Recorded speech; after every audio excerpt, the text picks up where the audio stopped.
एक बार की बात है। एक छोटे से गांव में एक ईमानदार और मेहनती लकड़हारा रहता था। वह हर सुबह जंगल में जाता था और लकड़ी काटकर गांव वालों को बेचता था। एक दिन जब वह जंगल में गहराई में पहुंचा तो उसने एक चमकती हुई चीज देखी। पास जाकर उसने देखा कि वह एक सोने का सिक्का था। लकड़हारे को बहुत खुशी हुई क्योंकि उसने पहले कभी इतना बड़ा सिक्का नहीं देखा था।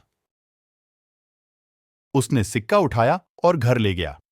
रास्ते में उसने सोचा कि वह इस सिक्के से क्या करेगा।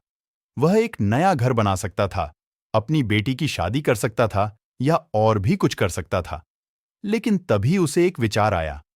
उसने सोचा कि अगर वह इस सिक्के को खो दिया तो उसे बहुत दुख होगा। इसलिए उसने फैसला किया कि वह इस सिक्के को वापस जंगल में रख देगा। लकड़हारा वापस जंगल में गया और सिक्के को उसी जगह रख दिया जहां से उसने उसे उठाया था। अगले दिन वह फिर से जंगल में गया और लकड़ी काटने लगा। तभी उसने देखा कि उसके सामने एक शेर खड़ा है। शेर बहुत भूखा था और वह लकड़हारे पर हमला करने वाला था। लकड़हारा बहुत डर गया, लेकिन वह जानता था कि वह भाग नहीं सकता। इसलिए वह जमीन पर बैठ गया और अपनी आंखें बंद कर लीं।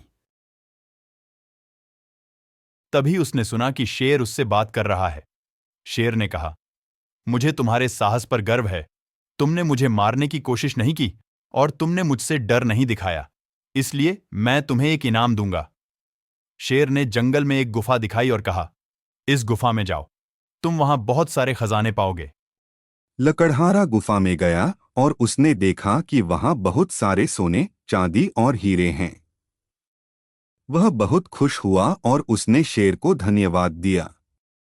फिर वह खजाना लेकर घर चला गया।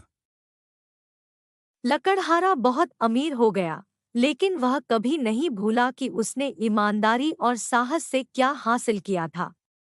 वह हमेशा दूसरों की मदद करता था और वह गांव का सबसे खुशहाल आदमी था।